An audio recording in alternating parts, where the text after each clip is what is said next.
The Corbett Report is brought to you by you. Your support makes the Corbett Report possible.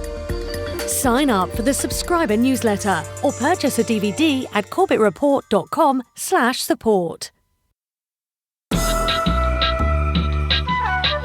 You're listening to the Corbett Report. corbettreport.com.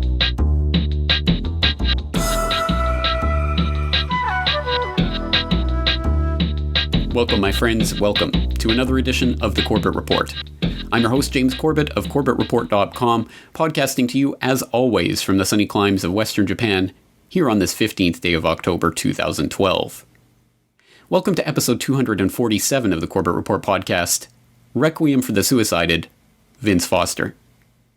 Now, if you cast your mind back to last week's edition of this podcast, you'll remember from episode 246, Meet the Clintons, that we were outlining in extensive, painstaking detail at least some of the alleged and proven and documented illegal activities that the Clintons have engaged in over the years, also their tendency to be pathological liars and the various scams that they've been involved in, and how all of that has swirled together as they rose in this stratospheric ascent through the Bilderberg Group into the upper echelons of power in Washington, D.C. But one thing that we did not really touch on in that episode, and that we will start to explore today in much greater detail, is the phenomenon of the Clinton body count. Now, for those of you unfamiliar with this is basically a list that originated online over a decade ago now, a decade and a half when Bill Clinton was still in office, that purported to gather a list of names of people who were in one way or another associated with the Clintons, some in their employ, some others who were alleged to be associates in various capacities, who ended up meeting untimely demises in one way or another, sometimes in presumably mundane circumstances, sometimes in mysterious circumstances. And the list is really meant to, once it is viewed in its totality, at least raise the suspicion that that some of the associates of the Clintons had met their early deaths because of information they may have had on the Clintons, and that this Clinton body count may be really a tally of how the Clintons really did manage to soar to the heights of political power that they did, despite the trail of destruction and illegal activities they left in their wake. And it is a compelling list, and I will put in the links for today's show notes, I will put in the links there a link to a representative example of this body count list. There are different versions of it online, but basically it's always a similar format, just listing some of the people and how they met their demise. And it is an interesting list to go through, but of course we have to take it with at least a grain of salt. Because certainly anyone who is well politically connected, like the Clintons, would be expected to know an awful lot of people, and just statistically would have more people in their sphere of influence who would have died at an early age or through whatever circumstances. So certainly I don't think this list can be taken as definitive as a list of everyone that the Clintons have had rubbed out. And I think we have to examine each case on a case-by-case basis to think of whether or not there is any legitimacy to the claim that this person's death had anything at all to do with the Clintons. But and one source that actually makes this, I think, quite explicit and does a good job of summarizing that position is Snopes.com, that source that we can turn to for the real story behind any conspiracy theory online, right? Well, obviously we have to take Snopes.com with more than a hefty grain of salt as well when they start venturing outside of the urban legends and other things that they're the authorities on, and going into political conspiracies, which they are obviously slanted on. But here on their Clinton body count entry, which I'll link to again, you can go and read through, and they'll talk about how this list is, well, shall we say, not to be taken at face value. And I agree, for the most part. I think, again, we have to look at each case on a case-by-case basis, which is why it is important to start looking at some of these cases that I think are particularly compelling in this Clinton body count list, including the case of Kevin Ives and Don Henry.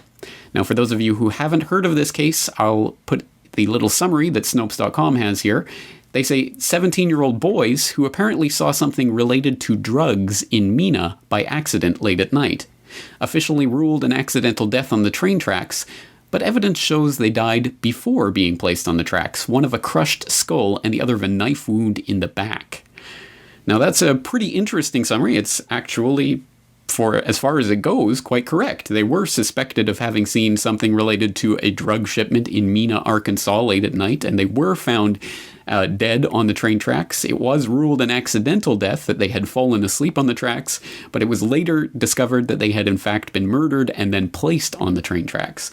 So all of that is actually a correct summary of the bare bones details of this, and of course this goes back to the Mena, Arkansas drug running that was taking place under Bill Clinton's watchful nose back in the 1980s when he was governor of Arkansas.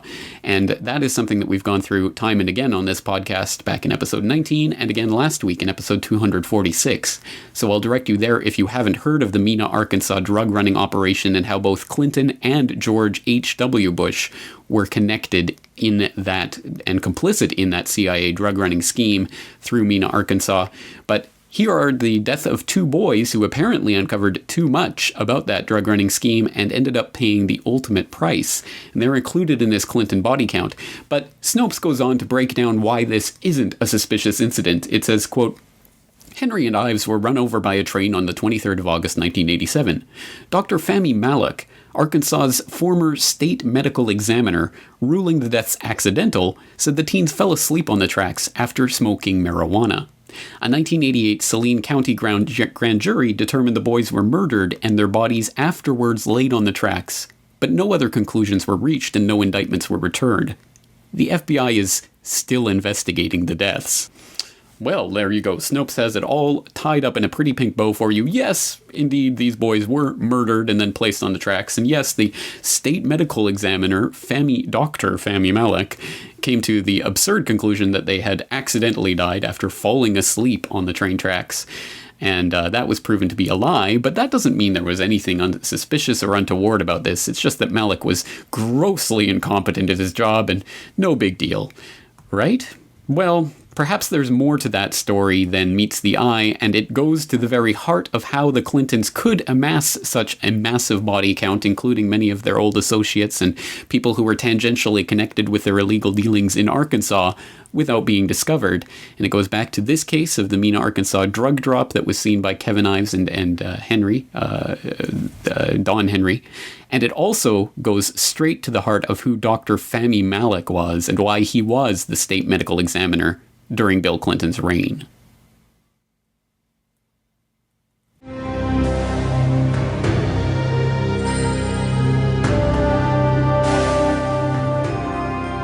On the night of August 23, 1987, just outside the little town of Alexander, Arkansas, Kevin Ives, 17, and Don Henry, 16, witnessed a cocaine drop, which was part of the drug smuggling operation in Mena, Arkansas. The boys were captured and their hands were tied behind their backs. They were kicked and beaten and finally executed. One of the boys was stabbed to death. The bodies were wrapped in a tarpaulin and placed across the railway tracks to be mangled by the next train. The Arkansas medical examiner, Fahmy Malek, ruled the deaths an accident. He said the boys had smoked marijuana joints and had fallen into a trance on the railway tracks side by side. As the facts would later show, the crime lab never tested the concentration of marijuana in their blood. They were told to back Malek's ruling. Bill Clinton was the only person to whom the crime lab answered. Kevin Ives' mother, Linda, created such a stir that a grand jury was called to investigate the case. The bodies were exhumed, and a second autopsy was conducted by the Atlanta medical examiner, Dr. Joseph Burton. He showed an enhanced photograph of the wound to 6 other forensic investigators. They all concurred that it was a stab wound. He also found that Kevin Ives had been smashed in the head with a rifle butt. The report of the grand jury concluded that the deaths of Don Henry and Kevin Ives were definitely the result of foul play. It urged that law enforcement agencies, the prosecuting attorney's office, to continue the investigation into the deaths of Don Henry and Kevin Ives and into the drug problem in Saline County. Because of Linda Ives' investigation into the death of her son, she was placed on Bill Clinton's enemy list by White House counsel Mark Fabian. Already, people associated with the case were beginning to die in what amounted to a reign of terror among young people in Alexander, Arkansas. April 1988. Keith Coney told his mother he knew too much about the Ives Henry murders and feared for his life. After being slashed in the neck, he was fleeing for his life on his motorcycle when he slammed into the back of a truck and was killed. Booney Bearden, a friend of the boys, disappeared. His body was never found. November 1988, Keith McCaskill claimed to have knowledge of the Ives Henry murders, but was killed before he could testify. McCaskill, knowing that his life was in danger, had said goodbye to his friends and family. He died from 113 stab wounds. January 1989, Gregory Collins claimed to have knowledge of the Ives Henry murders, but was killed before he could testify. Collins was found dead from a shotgun blast to the face. April 1989, Jeff Rhodes claimed to have knowledge of the Ives Henry murders, but was killed before he could testify. His body was found in the city dump, dead of a gunshot wound to the head. July 1989, Richard Winters claimed to have knowledge of the Ives Henry murders, but was killed before he could testify. Winters was silenced by a blast from a sawed-off shotgun. June 1990, Jordan Kettleson claimed to have information on the Ives Henry murders, but was killed before he could testify. He died from a shotgun blast to the head.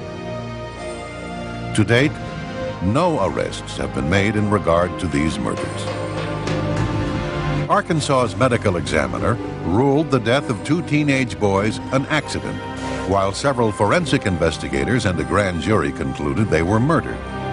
But this was not the first nor the last time that Fahmy Malek's rulings would cause controversy. In 1985, a North Arkansas man was fatally shot, and Fahmy Malek ruled it a suicide. There were 4 gunshot wounds to the chest. In a 1986 case, Malek's ruling was accidental drowning. It was later discovered that the victim had been shot in the head.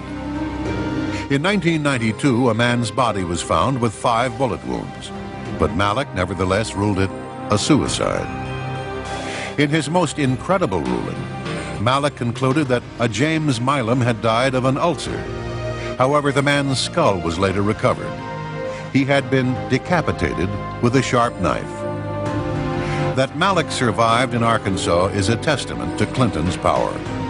Just before Clinton announced his intentions to run for president, Malek was moved to another state job. Well, if Dr. Fahmy Malek's reign as state medical examiner in Arkansas doesn't raise a few eyebrows, well, then you're probably not paying attention. For those who are paying attention and are more interested in that, I'll of course direct you back to that documentary, which can be found in the show notes for today's episode at corbettreport.com.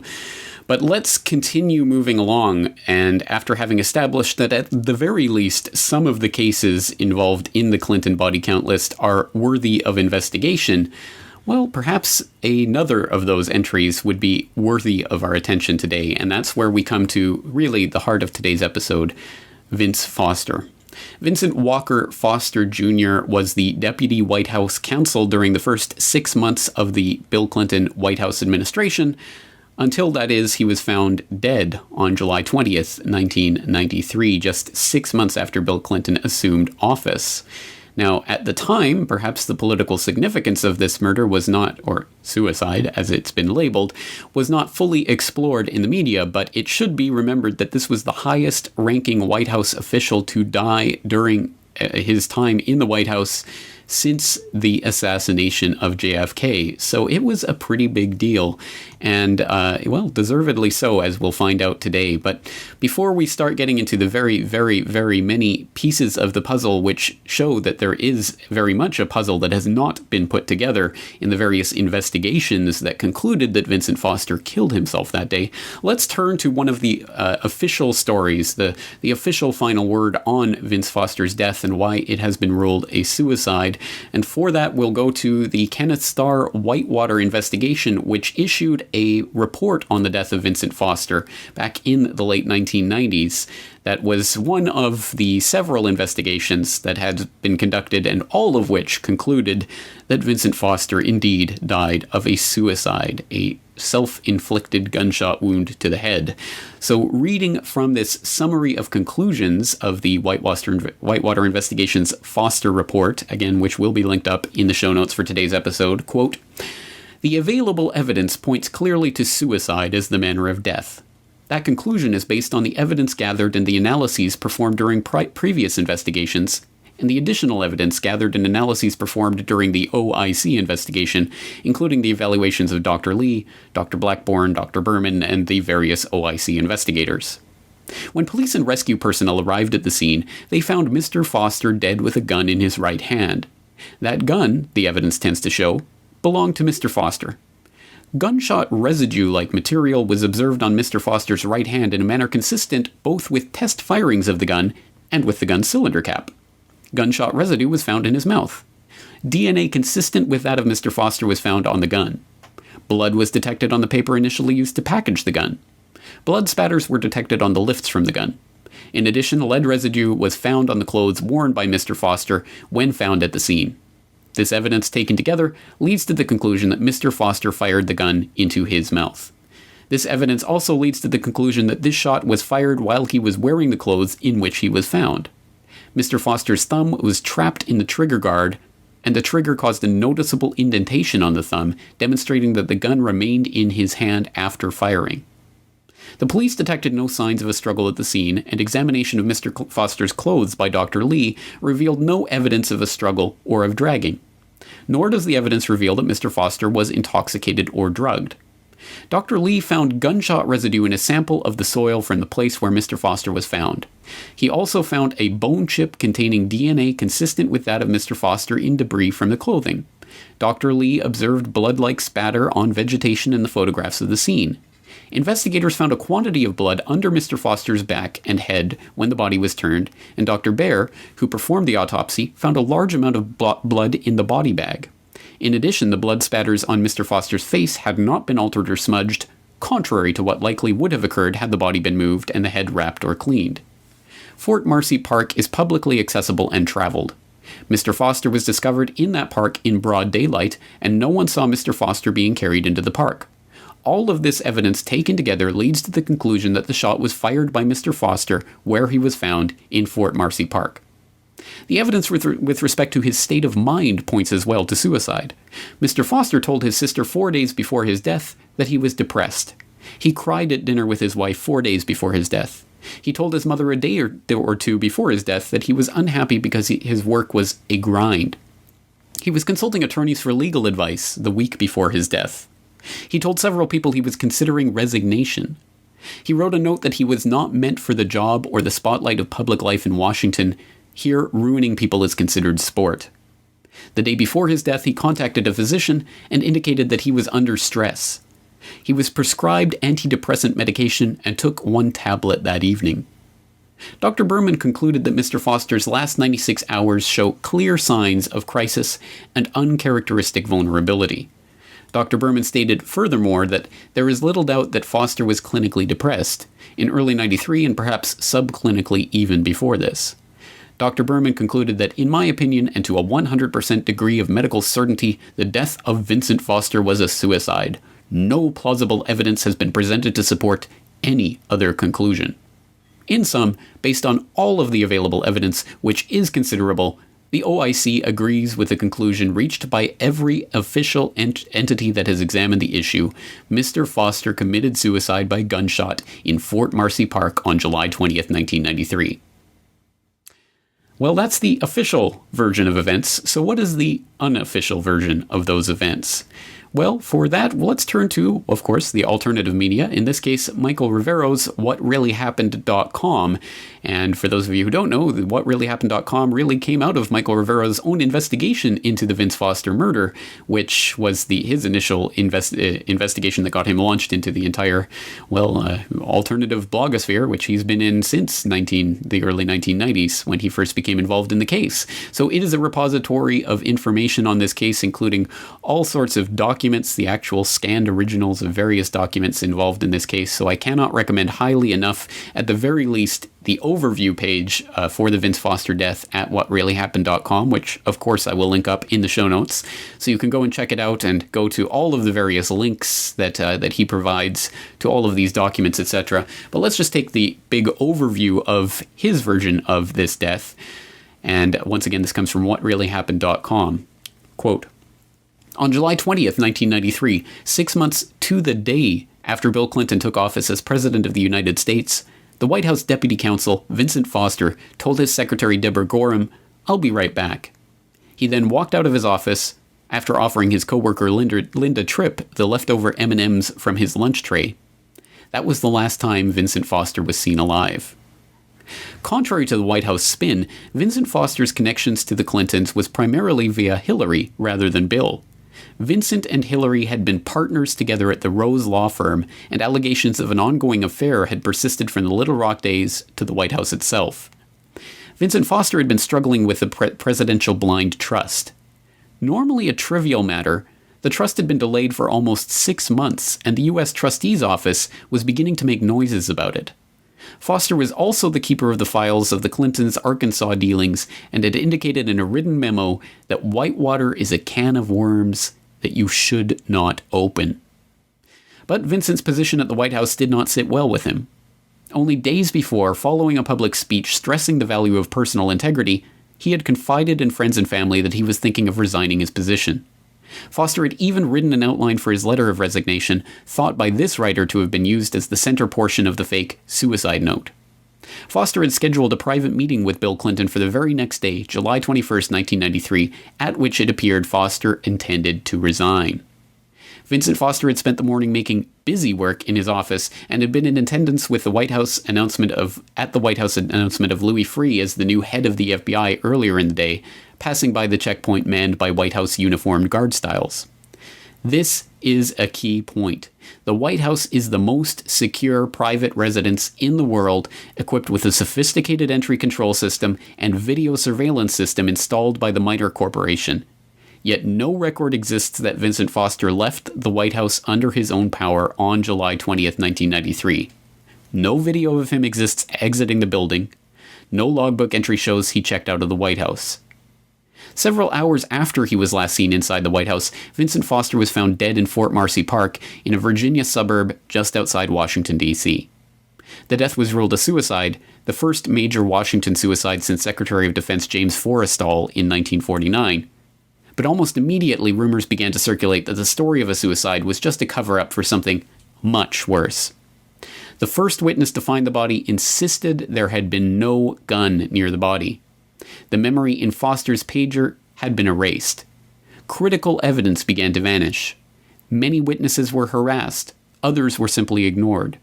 There were even suggestions the body had been moved, and a Secret Service memo surfaced which reported that Foster's body had been found in his car. The official reports were self-contradictory. End quote. Once again, I will exhort you to go to the link to that actual document in today's show notes so that you can go and read through that with all of the actual links that are provided in that document itself to all of the documentation and various things that are linked up to go into more detail, including that Secret Service memo where they say that he was found in the car, for example, or evidence of people being harassed and things of that nature. So a lot of material to go through there. But let's start examining some of the evidence of this case and see if we can come to a better understanding of what actually did or did not take place that day on July 20th, 1993 in Fort Marcy Park. And to do that, let's start with a snippet from a very interesting documentary, The Death of Vincent Foster.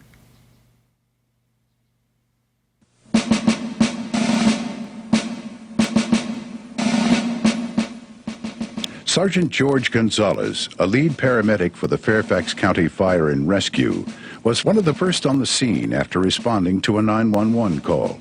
Gonzalez, a 13-year veteran, had previously examined a number of suicide victims with gunshot wounds to the head. He was shocked by the obvious lack of blood at the scene, stating, "Usually a suicide by gunshot is a mess." His observations were confirmed by many others who were present, including members of the Park Police. Christopher Ruddy, who at the time was a reporter for the New York Post, had discovered that most of those on the scene that night had never been interviewed, an oversight which he quickly began to correct. In January of 1994, I went down and met with some of the emergency workers and police that were at the scene that night. And I found out that many of them were surprised about the body and the condition of Mr. Foster's body when they found it. For example, the lead paramedic who was at the scene that night noted that he had never seen a suicide like this, gunshot wound to the head, with so little blood.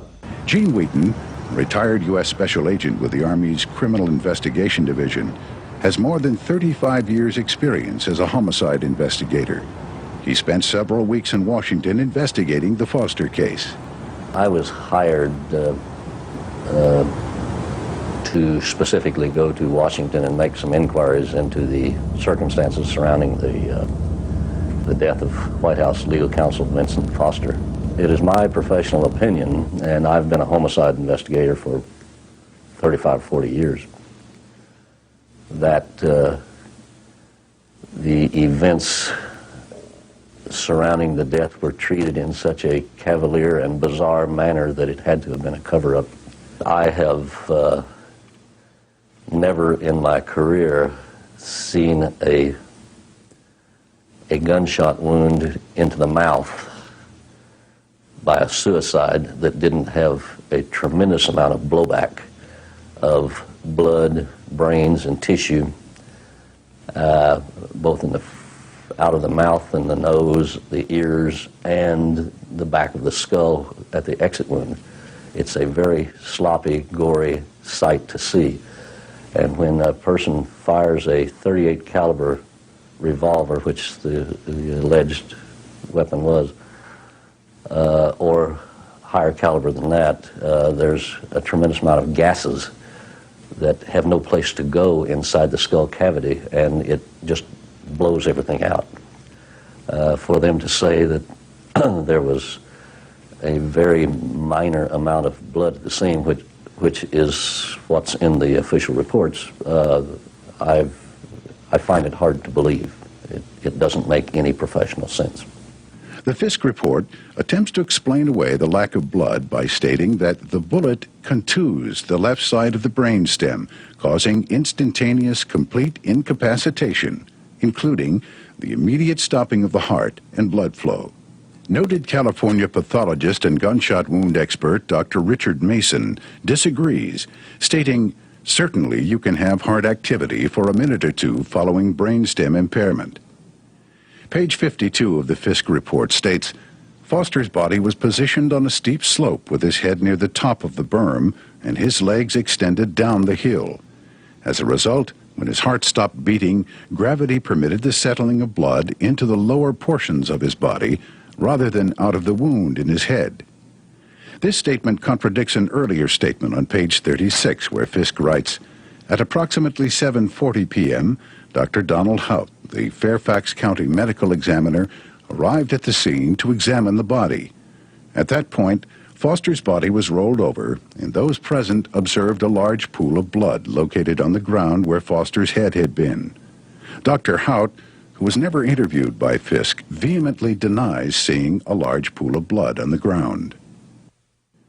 EMS technician Corey Ashford, who placed Foster's remains into a body bag, re-emphasized the lack of blood by stating he couldn't even see an exit wound. This statement led to initial reports that there was no exit wound.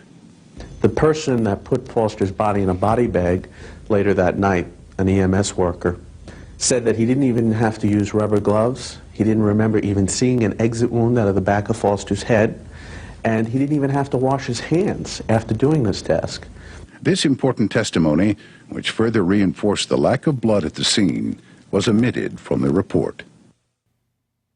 Very interesting. Well, from that clip, we can garner at the very least that there are significant questions about some of the forensic evidence at the scene that day and some of the inconsistencies when it comes to the blood spatter and other forensic issues involved with that day. But as that clip intimated, there were also accounts of not only what happened to Vince Foster that were tampered with, but also the case of the various eyewitnesses involved in seeing various aspects of what took place that day that were actually changed, altered, harassed, and otherwise tampered with by the FBI itself.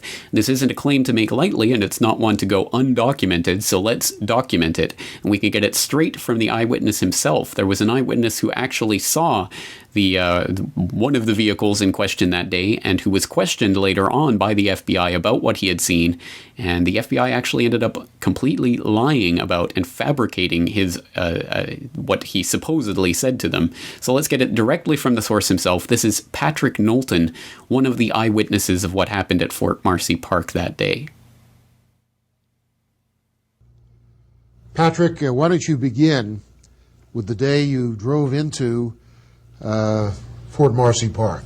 Well, for the listening audience, we are talking about the Vince Foster case, and I was a Whitewater grand jury witness, Howard, as you know. I drove into Fort Marcy Park on July 20th, 1993. What I saw in the park was two cars. I later, that evening, after finding out Mr. Foster was dead, I called the park police, and I told the park police I'd seen these two cars in the parking lot. One car was an old rust brown car with Arkansas license plates, and the other car was a light blue, metallic blue car with a gentleman, a man in the car. That was the end of that. I never heard from the park police again. I never followed the Foster case. I had no idea that, I heard a guy who committed suicide, and I figured that was it. What I saw in the park, this guy acting very suspicious in the blue car, which, made me aware of my surroundings. After I called the park police, that was it. It wasn't until 9 months later, and John may have to intervene here because I get the dates mixed up sometimes, but 9 months later I was contacted by the FBI. FBI took over the investigation with the Fisk investigation. And Fisk was Ken Starr's predecessor as independent counsel. That's correct. I was called by them. I was brought into their office. I was interviewed by Larry Monroe and William Columbell, two FBI agents who were assigned to Fisk. As I recall your story, your account, to put it bluntly, you drove into the park to heed the call of nature. That's true. That's true. And you saw a very ominous, threatening kind of fellow there. Who was correct. Looking at you in a threatening way. Yeah, he. That's what I say. My awareness was brought to its height because this guy made me nervous at first, and so I was, paying close attention to him. There was only two cars in the parking lot in mine, so I remembered very well what You were I there saw. at a time that was inconvenient for him, it would seem. I think so. I was there at 4:30. They found Mr. Foster's body. His body was found at 5:45, so I was there about 70 minutes for the discovery of the body. As I was saying, the FBI then interviewed me, Mr. William Columbell and Larry Monroe, and they wanted to talk about the car that I saw. They were very concerned about this vehicle that I saw, and like I say, I saw an older rust brown Honda. Mr. Monroe showed me these various photographs of a Honda, pictures of a Honda that was taken in the parking lot at the U.S. Park Police headquarters. Not in the park itself, but in the U.S. Park Police headquarters where they had allegedly parked the car after towing it from Fort Marcy Park. I looked at the pictures. I told Mr. Monroe and Mr. Columbell that wasn't the car I saw in the park. So in other words, the park police had obtained Vince Foster's real car. The pictures, it was Vince Foster's car that they had. I still don't know if it was Vince Foster's car that I saw. I have no idea. They represented that what they had was Vince Foster's car. Right. But the car that you saw looked very different. Totally different. Than what they said was Vince Foster's Exactly. car.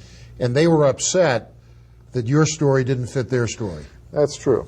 And so when I got ready to leave after this 2.5-hour FBI interview, Mr. Monroe, Agent Monroe, said to me, "Don't go to the press with this story about the car. It's not good for the Fosters or the president or something to that effect." And I just said, I didn't plan on it. I never thought about going to the press about anything. So the FBI told you to keep quiet. Keep quiet, exactly.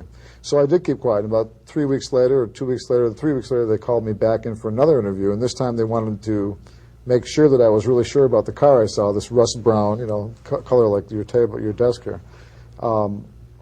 Again, he showed me some pictures. He read me some interviews of the park police who had said they saw a grayish brown car, and I kept saying, well, the car that I saw was older than the pictures you're showing me. It's a totally different color. Went over to the FBI laboratory. That's where Mr. Frederick Whitehurst had been demoted from bomb expert to a paint expert. and Mr. Whitehurst was in the laboratory. He took me to the paint panel section. I pulled out the panels that fit the color of the car that I saw in Fort Marcy Park, and they fit an 83 or an 84 Honda Accord. And Mr. Foster's car, of course, was an 89 Honda. 89 silver color. Silver. So in my FBI reports, after I was contracted by Ambrose Evans Pritchard. Now, who is Mr. Pritchard? I know who he is, but you tell us. Mr. Pritchard is he was the London bureau chief here in Washington, D.C. for the London Sunday Telegraph. He was a reputable journalist from the United Kingdom. That's right, absolutely. And he brought me into his office. He showed me his what he had obtained, or somebody obtained these files from the FBI, the 302s, or statements that they type up after they take notes of your interview. And I started reading the interview, and the first thing that caught my eye was they said that I saw an 88 to a 90 Honda Accord. So this is important. The FBI, in their official version, changed your testimony. Absolutely. Without your knowledge or permission. Absolutely. I had no idea what they had changed my story. Actually, then they said that the guy that was in the park, at the time I was being interviewed, they said, could you recognize this guy? And I said, well, if you show me a lineup or a photo spread, I could pick the guy out with no problem. Well, in the report, they said I couldn't identify the guy now or any time in the future, which was another fabrication. Then there was many other things all the way through. It was just, so there was hostility toward you on the part of the people interviewing you. Yeah, there was hostility when I was being interviewed, but I mean, I just thought it was the nature of the job, and I was nervous anyways. I'd never been called in to be interviewed by the FBI or any agency for that matter. Excuse me. So, did the park police ever interview you? No, park police never called. I mean, I initiated the call myself. So, who was the first journalist to talk to you? Was it Pritchard or someone else? Yeah, Pritchard was the first. And what was Pritchard's message? Was he skeptical of you at the beginning? Yeah, because when I started telling him, we met at a coffee shop, I started telling him the story, and he asked me if I was lying. And I said, lying? What would I be lying about? So that's when I went back to his office, he showed me the reports, and that's when I started saying, well, the FBI's lying. I mean, so in other words, he had reason to think you were lying because everybody thinks the FBI always tells the truth. Well, I did. And their story was different than yours. Right. About what you had said. Right, and seen. exactly. So, but you won this journalist's confidence. Yes, and I he did. figured out that you were telling the truth, and the government of the United States was telling the lies. That's right. The FBI was definitely misrepresented what I said completely. They lied. I mean, they lied about what I said. Well, if that testimony does not raise your eyebrow, I think you must not have an investigative or curious bone in your body. And certainly there are other accounts of witnesses being harassed or ignored that I think deserve looking into. But let's move along to another, I think, key piece of this puzzle in the determination of any crime scene, whether or not a murder had taken place and who was responsible for it, the determination of the murder weapon itself. Let's go back to that Whitewater Foster report that we read at the top of today's episode, because it had a very interesting sentence that I hope you picked up on. It said, "That gun, the evidence tends to show, belonged to Mr. Foster."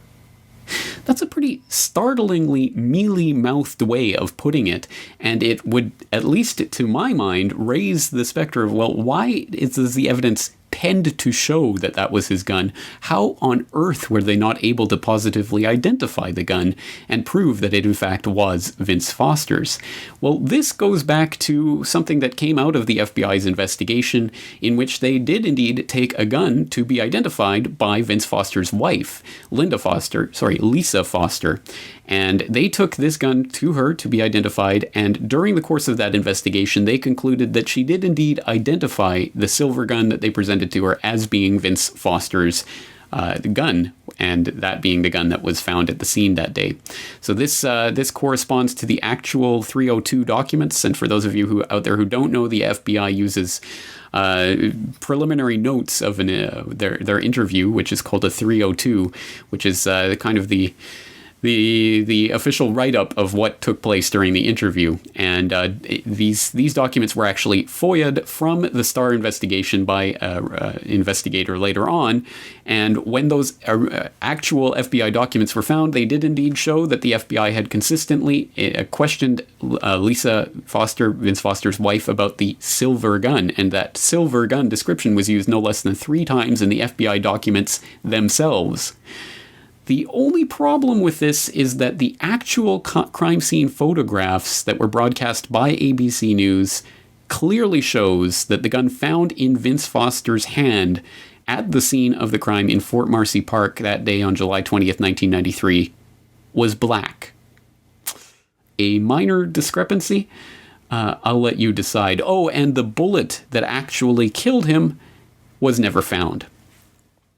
Well, two very absolutely central pieces of the puzzle to any investigation and determination of whether foul play had taken place that are completely missing from even the official whitewash investigation. So that, again, should raise some significant red flags for anyone who is concerned about the investigation that took place. But wait, it gets worse. What about Vince Foster's actual movements that day? Where was he? Who was he with? What took place in the wake of his death? Who knew what when? All of these various basic details that, again, have to be determined in the case of any murder investigation or suspected suicide investigation. And here again, the official record is filled with contradictions and fabrications and outright lies. So once again, let's turn back to the Whitewater investigation from their factual summary where they say, quote, according to the testimony of a number of witnesses, Mr. Foster attended the morning Rose Garden ceremony announcing the nomination of Louis J. Freeh to the director of the FBI. According to Ms. Tripp and Ms. Pond, at about 12 or 12:30 p.m., Mr. Foster asked them for lunch from the White House mess. After eating lunch in his office, Mr. Foster left the counsel's suite. He was seen leaving by Ms. Tripp, Ms. Pond, and Mr. Castleton. The OIC, like the other investigative bodies before us, has not learned of or located who definitively saw Mr. Foster from the time he left the White House until near 6 p.m., at which time a private citizen found Mr. Foster dead in Fort Marcy Park. Again, one problem with that account and the things that are left out of it is that, again, as was indicated in that What Really Happened article from earlier on, the White House is one of the most heavily secured buildings in the world and does have its own entry and exit logs. It does have access guards. It does have an access system, and it does have a private security video surveillance system installed by MITRE Corporation. And absolutely zero evidence has been presented that Vince Foster left the White House of his own accord that day. But there were suspicious activities taking place in his offices later on that evening, something that has been pointed out by various eyewitnesses and has even become a matter of public record that was reported on even on the nightly news back in the mid-1990s. In Washington, the Republicans' all-out offensive on Whitewater today featured contradictory testimony on a key question. Did anyone in the Clinton administration remove documents from the Office of Presidential Aide Vincent Foster in some sort of cover-up following Foster's suicide? Chief Washington correspondent Bob Schieffer has the story. Mr. O'Neill, do you swear or affirm that... In the most dramatic development yet, a Secret Service officer swore he saw Mrs. Clinton's Chief of Staff, Maggie Williams, bringing a stack of documents out of Vince Foster's office in the hours after he died. What was she carrying? She was carrying what I would describe in her arms and hands as folders. Which, O'Neill went on to say, she took to her own office and then... And came out within a few more seconds and locked the door. Since it all happened in a 5-foot hallway, Republican Luck Faircloth said he understood O'Neill's certainty of what he saw. Maybe you're a pretty big man. Now, a lady coming by you with a stack of papers that high would be kind of hard to miss, wouldn't it? Yes, it would, I think. But Democrats said O'Neill was so confused about details, his account was suspect. As I've gone through the depositions, there are 8 examples where, Officer O'Neill, you have contradicted yourself. And Williams herself said it just did not happen, that she took nothing and that 2 voluntary polygraph tests showed she was telling the truth. Did you remove anything from Mr. Foster's office on the 20th? No, sir, I did not. Did anybody give you anything on the 20th to remove? No, sir, they did not. For everyone there, she said, it was a night of unbelievable grief. I couldn't believe he was dead. While senators were split about whom to believe about that night, Ms. Williams freely acknowledged that 2 days later, after a police search, she did help remove the Clintons' personal investment records, including the ones on Whitewater, from the office. Because she was tired, she said she stored them for a while in the Clintons' personal quarters, then sent them on to an outside lawyer for safekeeping. Bob Schieffer, CBS News at the Capitol. Another fascinating piece of the puzzle, and there is a lot more surrounding that particular aspect of the story that I will leave you to investigate on your own. There's a lot more information about that, but unfortunately today we don't have enough time to go through every single piece of this puzzle, so let's continue pressing forward with another absolutely central, absolutely perhaps the most core central issue to any determination of suicide, an examination of the suicide note. So this is an incredibly important piece of the record, and the suicide note that was found at the scene reads, "I made mistakes from ignorance, inexperience, and overwork. I did not knowingly violate any law or standard of conduct. No one in the White House, to my knowledge, violated any law or standard of conduct, including any action in the travel office. There was no intent to benefit any individual or specific group. The FBI lied in their report to the AG. The press is covering up the illegal benefits they received from the travel staff. The GOP has lied and misrepresented its knowledge and role and covered up a prior investigation. The Usher's office plotted to have excessive costs incurred, taking advantage of khaki and HRC. The public will never believe the innocence of the Clintons and their loyal staff. The WSJ editors lie without consequence. I was not meant for the job or the spotlight of public life in Washington. Here, ruining people is considered sport." Well, the suicide note itself, and obviously quite conclusive of the fact that the Clintons were absolutely squeaky clean, and that Vince Foster just simply couldn't take the barrage of media attention and negative publicity that comes with being in the White House and having so many people lying about the Clintons to whom you are so loyal. Just a couple of problems with that suicide note. Once again, going from whatreallyhappened.com, quote, "No single item connected to the Foster death has aroused as much controversy as the so-called suicide note. This was a note allegedly written by Vincent Foster and discovered in his briefcase some days after his death. The problem was that Bernard Nussbaum, in controlling the Park Police search of Foster's office, had shown them that same briefcase empty just 2 days before. Coupled with that was the fact that the White House did not report the existence of the note for almost 36 hours after it was allegedly discovered. Adding another odd aspect to the note was the great pains taken to conceal it from the public.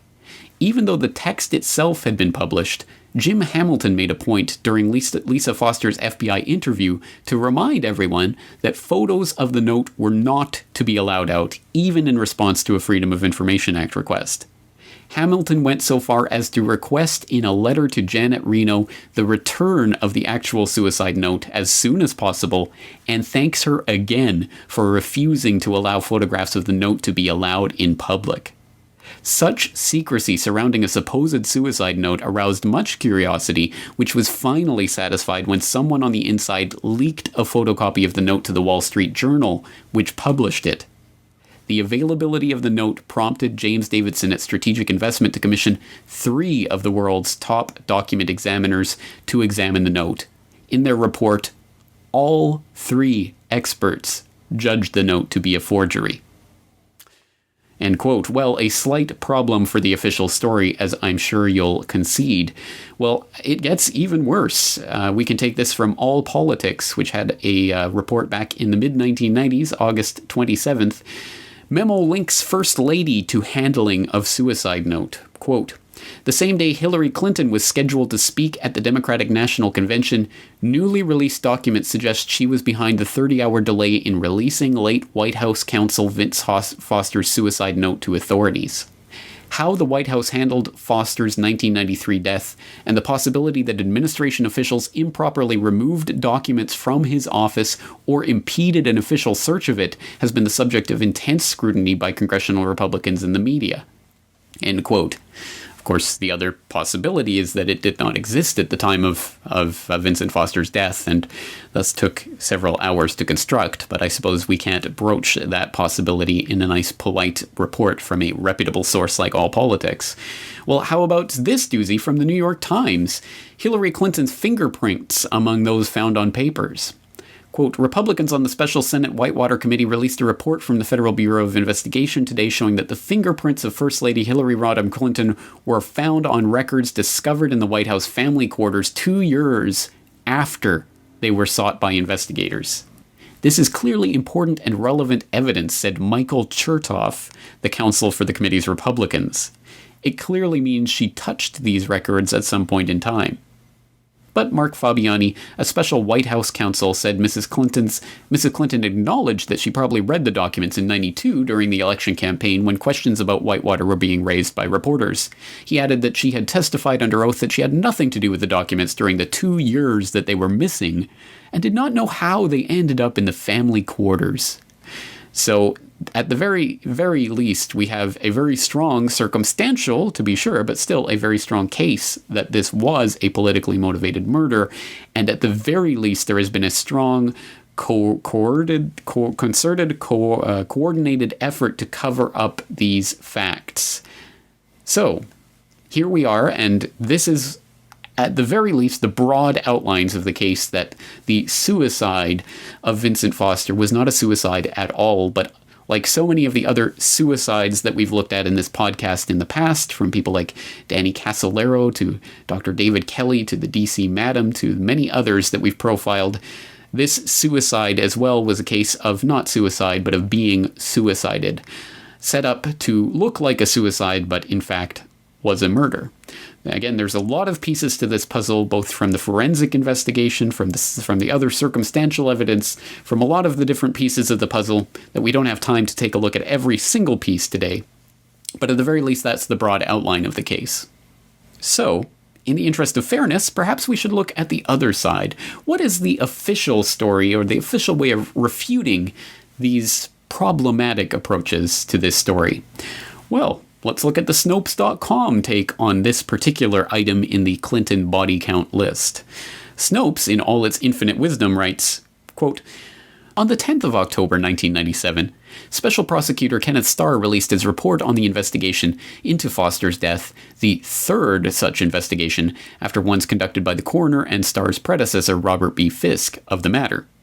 The 114-page summary of a 3-year investigation concluded that Foster shot himself with the pistol discovered in his right hand. There was no sign of a struggle, nor any evidence he'd been drugged or intoxicated, or that his body had been moved.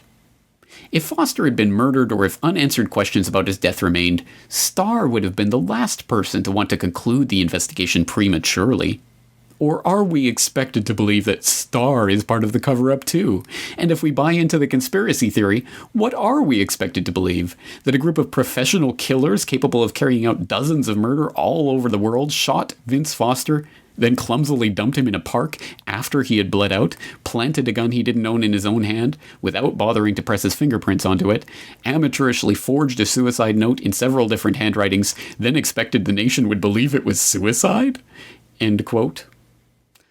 Well, that's Snopes.com's take on it, and it's interesting they bring up all of the discrepancies that point to the fact that the official investigation and conclusion was by no means the last word on the subject, and yet dismisses it because, again, it's the argument, it's the fallacy of appeal to incredulity. Well, I can't believe that all that took place, therefore it didn't, which of course is the logical fallacy, and people who want to investigate that further, I'll put a link in the show notes so you can cogitate more on what that is. But suffice it to say, no, they're not putting forward any type of argument that actually would in any way dismiss those bizarre findings that the official investigations never came to.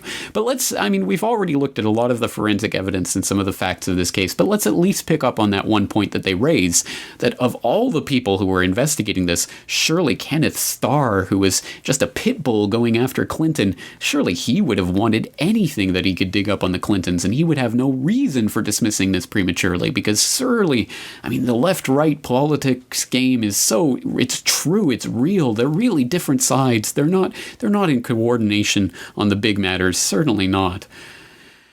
Well, of course, that is directly contradicted by a resignation letter from the Kenneth Starr investigation by Associate Independent Counsel, who offered his resignation on January 17th, 1995. I will put the link in the show notes so you can read the resignation letter for yourself. But in that letter, he goes on to detail how he was appointed to, and he proceeded to question the evidence that was being presented that was supposedly overwhelmingly in favor of the conclusion that Foster had committed suicide. And this person laid out not only some of the facts that contradicted those conclusions, but some of the investigatory steps that would be needed to be taken to actually come to the bottom of what or who was behind the murder of Vince Foster. and he was placed under review, and his work was called into question, so he ended up putting in his resignation in January of 1995. So again, there are direct people from within that own investigation who themselves believed a cover-up was going on and who resigned over it. So for Snopes to come out high-handedly and say, oh, we're expected to believe that Kenneth Starr's investigation was a cover-up? What conspiracy theory? Yes, a conspiracy theory propounded by some of the people within that investigation itself. And trust me, I am just scratching the surface of some of these contradictions and things that are coming out of these official investigations. So once again, I will exhort you to go to the documentation list for today's episode to continue this investigation for yourself. But let's not leave things there. Let's give the other side another kick at the can in defending the official story of the Vincent Foster suicide. And this time, let's leave it up to an independent third-party arm's length assessment from an investigative reporter, Ronald Kessler, who wrote The Secrets of the FBI. Let's talk a little bit about the strange case of Vince Foster. He was a deputy White House counsel, committed suicide in 1993. Some say, others think perhaps not. What did you uncover?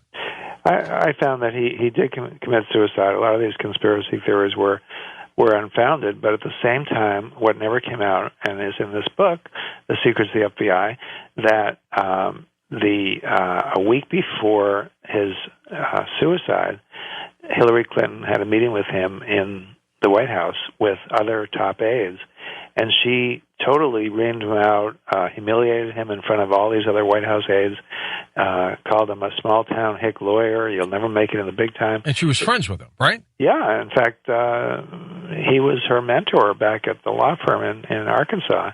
But this is typical Hillary, and simply because she disagreed with a legal interpretation that he had made. And after that, the FBI found that his behavior changed dramatically. He already was depressed, but he became much more withdrawn. He would break into tears easily. He didn't want to have any interaction with anybody. And a week later, he committed suicide. So the FBI concluded that meeting is what triggered his suicide. Now, maybe he would have committed suicide eventually anyway. We know it's an irrational act, but that's the story that never came out. What couldn't he take? What pushed him over the edge? It was the feeling that, he felt already like a failure. He took personally all this criticism, and then to have Hillary, who brought him to the White House, and to whom he had been a mentor, embarrass him in front of all these aides. I mean, we would all be pretty upset. I wouldn't kill myself over that. No, thank God. But that's why many don't think he did that. That perhaps he was rubbed out. I know, I pursued all those leads, and top medical examiners have debunked a lot of the claims about where the bullets were and all that, and there are always some little issues with these murders and assassinations. Well, and he was on antidepressant drugs as well. Ronald, stay with us. We're going to come back and talk a little bit about... Well, I will put a link into the full version of that interview with Ronald Kessler, author of Secrets of the FBI, on Coast to Coast AM, for those of you with the intestinal fortitude to sit through that entire interview. But once you do, you'll find that Ronald Kessler, for example, believes, yes, of course, Marilyn Monroe's suicide was just a suicide. And yes, the investigation into the JFK assassination, that was absolutely just a wonderful example of a very, very detailed investigation, and they came to the right conclusion, and many, many other things in which every single case he upholds the official line. The FBI is doing their darndest in this war on terror, and that's why we haven't been attacked again on the homeland, etc., etc. He toes the party line in each and every case, and apparently the secrets that he reveals in his Secrets of the FBI book are the secrets of how the FBI were just so badass in going after the mafia and other things like that. It's just head-shakingly disgusting to see how much of someone on the payroll that he apparently seems to be. But again, I'll leave you to conclude that for yourself after listening to the entire interview, should you wish to. But suffice it to say that the evidence on the other side of the matter, the evidence that this was indeed a suicide and nothing but a suicide, and that there was no example of cover-up or anything untoward in the investigation of Vince Foster's death, is a bunch of baloney. And once again, there was copious documentation for today's episode that will leave you, obviously, well, I would assume, coming to the similar conclusion. But again, come to your own conclusion. Look at the actual documents, look at the records, look at the actual FBI 302 investigation and interview records, look at the actual newspaper reports that were coming out at that time, look at all of the evidence and come to your own conclusions. But at the very least, I'm sure you will join me in calling for another real investigation into what happened with Vince Foster and who was really behind it. Well, we're going to have to leave things there. Once again, I am James Corbett of CorbettReport.com. You've been listening to and or watching the Corbett Report podcast, and this is listener-supported media, so this open source investigation is brought to you by you, and I do require your support to continue doing it. And for all of those of you out there who have been asking for an alternative payment method, and for all of those of you who have been asking for Bitcoin in particular, you will note that I now accept Bitcoin payments for both subscriptions to my e-newsletter and for purchases of the Last Word DVD. And I did actually get a payment for the first subscriber via Bitcoin today, so thank you for that. But if you do subscribe via Bitcoin, I have no idea who you are or what your email address is or where to send your e-newsletter, etc. So if you subscribe to the newsletter via Bitcoin, please send me a copy of the transaction ID so that I know it's you and that I can send you the e-newsletter. And if you want to purchase a DVD via that, you'll have to send me a shipping address so I know where to send the DVD. And on that note, once again, I am James Corbett, CorbettReport.com. Looking forward to talking to you again next week.